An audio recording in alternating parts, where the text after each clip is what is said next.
আমাকে মেরো না, আমাকে মেরো না, তোমরা আমাকে ছেড়ে দাও, তোমরা আমাকে ছেড়ে দাও, আমাকে মেরো না, আমাকে মেরো না।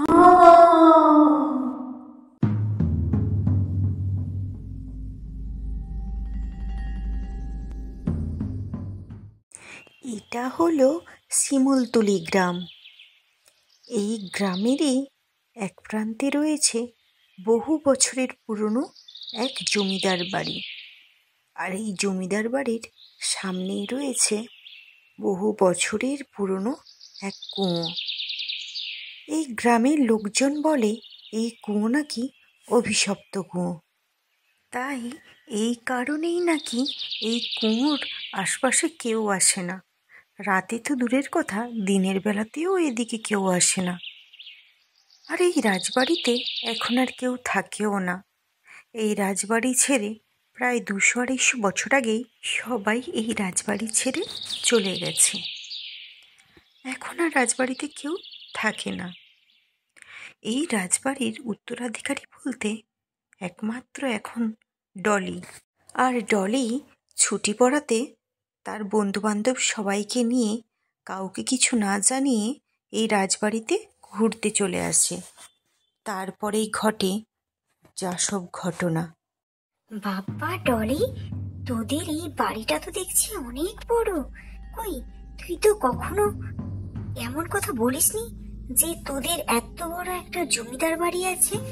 তাহলে তুই কি কখনো এর আগে আসিসনি? কোনোদিনও তো বলিসনি। মাঝে মধ্যে তো তাহলে এখানে আসাই যেত। আর তোদেরকে কি বলবো, আমি তো এই প্রথম এলাম। আসলে মা আর বাপি কোনো দিনও এখানে আসতে দেয় না, কেন আমি জানি না। কিন্তু এই জায়গার নাম বললেই ওরা কেমন যেন একটা ভয় ভয় পায়। তারপরেই আগেকার সব মেন্টালিটি তুই তো জানিস মাম্মামকে।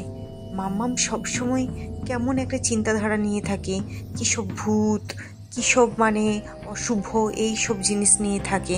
তাই তো এবারে মাম্মামকে কিছু না বলেই আমরা বেরিয়ে চলে এসছি, অন্য জায়গার নাম ধরে এসছি, মাম্মামকে কিছু জানতেই দিইনি। তাই এক প্রকার তুই ভালো করেছিস।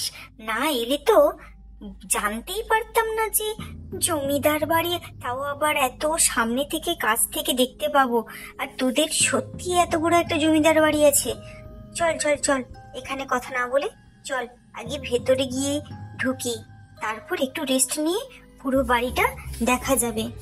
দাঁড়াও, কে তোমরা?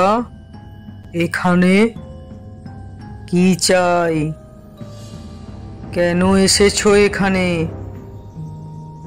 তোমরা কি জানো না এখানে যে একবার আসে সে আর ফিরে যায় না?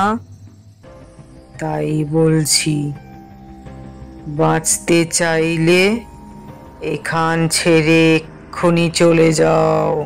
এই যে মশাই শুনুন, আমাদের কাছে এইসব কথা বলবেন না। অন্যরা ভয় পায় বলে ভেবেছেন আপনাদের এই কুসংস্কার, এইসব আজগুবি কথা আমরা ভয় পাবো? আর একটা কথা বলি, এটা আমাদেরই জমিদার বাড়ি, আমি এই বাড়িরই মেয়ে। আমরা এখানে কয়েকদিন থাকবো, তাই কথা না বাড়িয়ে আপনি আপনার রাস্তায় যান।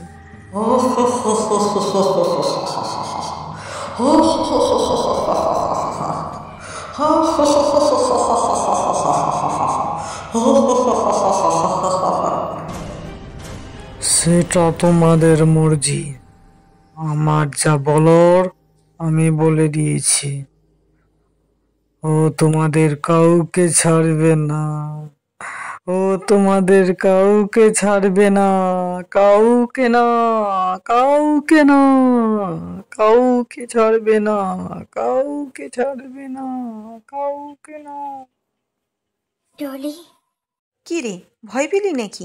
দূর, ওইসব কথায় আবার তোরও আবার কিছু মনে হলো নাকি? চল চল আয়। না রে, ওনার কথাটা তো একদম উড়িয়ে দিতেও পারছি না। কোত্থেকে কে আর সবাই বা কেন এরকম বলে? আমরা আসার পথেও অনেকেই বলছিল এই বাড়ির কথা শুনে, অনেকেই কেমন করছিল, তুই তো দেখেছিলি। তাই বলছি, আমাদের ভেতরে ঢোকাটা কি উচিত হবে? শেষমেশ তুইও এই কথা বলছিস? তোদের দেখছি সারাদিন পরিশ্রম করার কারণে সবারই দুর্বলতা চলে এসছে। তোরা আবার কবে থেকে এসব বিশ্বাস করতে শুরু করলি? চল আয় ভেতরে চল, গিয়ে ভালো করে একটু রেস্ট নিয়ে পুরো বাড়িটা ঘুরে দেখবো। চল চল, আমার তো আর তর সইছে না। ঠিক আছে চল।